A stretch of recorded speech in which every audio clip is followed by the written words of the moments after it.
Good morning students, myself Suresh Yadav. This is my 30 online teaching video for class 8 A plus B.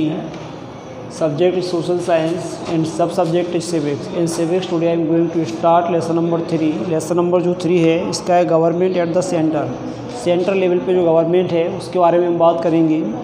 तो as you know that India is the largest and the most populous country democracy in the world. जैसे कि आपको पता है कि India world का एक largest country है, सेकेंड लार्जेस्ट कंट्री है पॉपुलेशन के अकॉर्डिंग, और एक सबसे ज़्यादा जो आपका सबसे ज़्यादा बड़ा जो आपका डेमोक्रेटिक कंट्री है. The capacity and the competence of to held the regulars and the fair election.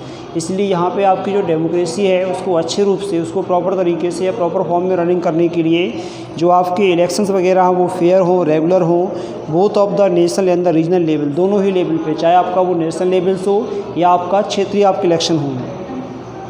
And the ability to bring about the new political formation reflect India success with democracy. जब आपके ये सारे के सारे work जो हैं एक प्रॉपर वे में होंगे, आपके इलेक्शन फेयर होंगे बड़े लेवल पर भी छोटे लेवल पर भी, तो ये आप यानी ऐसे हम कह सकते हैं कि सक्सेस ऑफ इंडियन डेमोक्रेसी की सक्सेस के रूप में कह सकते हैं.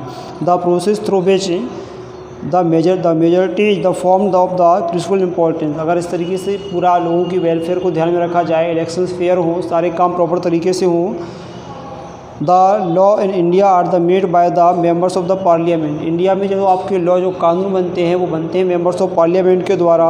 हु आर द जो आपके पार्लियामेंट के मेंबर्स होते हैं वो आपके पीपल्स के लोगों के रिप्रेजेंटेटिव होते हैं, पब्लिक के रिप्रेजेंटेटिव होते हैं. एंड प्रेजेंट देयर इंटरेस्ट, और वो पार्लियामेंट हाउस में लोगों के इशू को, वहाँ के इशू पर चर्चा होती है, उन पर नियम बनते हैं, कानून बनते हैं. इसके बाद देखिए the parliamentary system in the India का जो आपका पार्लियामेंट्री सिस्टम है वो किस प्रकार से है. The makers of the Indian Constitution accepted the British parliamentary system as the model of the governance of India. जो आपके कॉन्स्टिट्यूशंस के जो आपके मेकर्स थे उन्होंने जो आपका ब्रिटिश पार्लियामेंट्री सिस्टम इसको एक्सेप्टेड किया और इसको इंडिया में गवर्नेंस करने के लिए एक मॉडल के रूप में रिप्रेजेंट किया. India had becomes used to the conventions of the British legal systems. It was felt that the parliamentary system would be better in India. उनके द्वारा जो कॉन्स्टिट्यूशंस के मेकर्स थे ये फेल किया, ये अनुभव किया गया कि जो आपका ब्रिटिश पार्लियामेंट्री सिस्टम से ये इंडिया में एक अच्छे रूप से हम इसे लागू कर सकते हैं. In the parliamentary form of the government, parliamentary form में गवर्नमेंट में इसमें आपका जो गवर्नमेंट का हेड होता है वो प्राइम मिनिस्टर होता है. The prime minister and his council of the ministers are collectively responsible for the legislature. जो आपका विधानसभा यानी जो आपकी केंद्रीय विधानसभा होती है, इसे अपन कहते हैं यूनियन लेजिस्लेचर, तो इसके लिए जो आपका प्राइम मिनिस्टर और जो उसके मिनिस्टर्स ये है रिस्पॉन्सिबल होते हैं. The president is the directly elected by the peoples and he does not depend on the legislature. President जो होता है उसका लेजिस्लेचर से कोई संबंध नहीं होता, वो आपका डायरेक्टली इलेक्टेड होता है. Therefore the makers of the constitution felt that this could be lead the authorities rules. This is the why they choose the. इसलिए इंडिया में गवर्नेंस के लिए जो सिस्टम चुना गया वो आपका पार्लियामेंट्री सिस्टम चुना गया. इसके बाद देखिए यूनियन लेजिस्लेचर पार्लियामेंट, जो आपका केंद्रीय, जिसे अपन केंद्रीय विधानसभा या पार्लियामेंट के नाम से जानते हैं.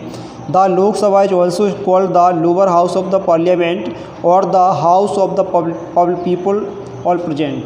जैसे आपका जो लोकसभा है इसे हम लोअर हाउस के नाम से जानते हैं या हाउस ऑफ द पीपल्स, या क्योंकि इसमें जो आपके मेंबर्स होते हैं वो सारे के सारे आप एक जनरल इलेक्शन के थ्रू पहुंचते हैं. At present it has 545 members. Of those 543 are directly elected by the people through general elections held every 5 years. जो आपके 545 मेंबर्स होते हैं उसमें से 543 वो मेंबर्स होते हैं जो आपके एक इलेक्शन के थ्रू, चुनाव के थ्रू लोगों के द्वारा चुने जाते हैं. और जो आपके 2 रिमेनिंग मेंबर्स हैं वो आपके ऐसे मेंबर्स होते हैं जो आपके एंग्लो इंडियन, जो आपके 2 रिमेनिंग मेंबर्स होते हैं वो आपके एंग्लो इंडियंस होते हैं.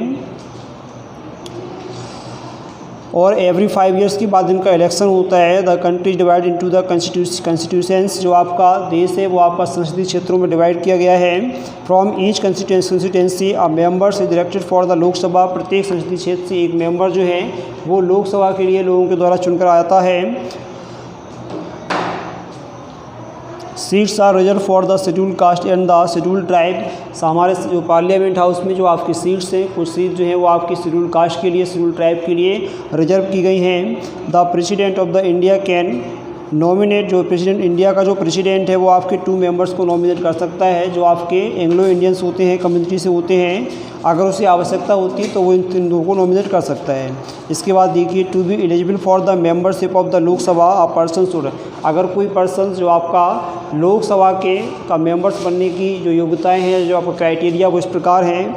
First, to be citizens of the India, वह व्यक्ति जो है भारत का नागरिक होना चाहिए। Second, be at the list of the 25 years of the age, उसने कम से कम 25 ईयर्स की एज कंप्लीट कर ली हो। इसके बाद नेक्स्ट है बी ऑफ साउंड माइंड, यानी प्रत्येक आपका माइंड मेंटली और फिजिकली दोनों रूप से आपका स्वस्थ होना चाहिए। इसके बाद नॉट भी किसी भी ऐसे प्रकार के पद पे ना हो जो आपका बेनिफिशियल पद हो, इस पर ना हो। और not convince in a crime case, किसी भी प्रकार के जो आपके क्राइम केस है, क्रिमिनल ना हो, कि उसका बैकग्राउंड क्रिमिनल से ना हो, इस तरीके से। The term of the Lok Sabha is the 5 years, Lok Sabha का जो आपका टाइम पीरियड रहता है जो आपका मेंबर्स का वो 5 ईयर्स का होता है। But it can be dissolve before it completes in the 5 years, अगर कभी भी ऐसी कंडीशन बनती है कि 5 ईयर्स के पहले सिचुएशन के अकॉर्डिंग से जो है इसे डिजॉल्व, इसे भंग भी किया जा सकता है। This happens if no confidence motion is the passed against the government of the लोक सभा, ये उस कंडीशन में जब आपकी परिस्थितियाँ ऐसी होती हैं तो इसे भंग भी किया जा सकता है। If no other leader can form a government with the majority, जैसे आपके जो इलेक्शन में जो पार्टियाँ होती हैं, जैसे आपकी किसी के पास आपको बहुमत नहीं है तो इस कंडीशन में भी आपका इसे भंग करके दोबारा से इलेक्शन होते हैं। The Lok Sabha is dissolve and fresh, जब ऐसी कंडीशन में आपकी लोकसभा को डिजॉल्व करके आपके फिर से फ्रेश इलेक्शंस होते हैं और जो नेक्स्ट टाइम पे जो भी आपका मेजोरिटी में आएगा वो गवर्नमेंट फॉर्म करेगा।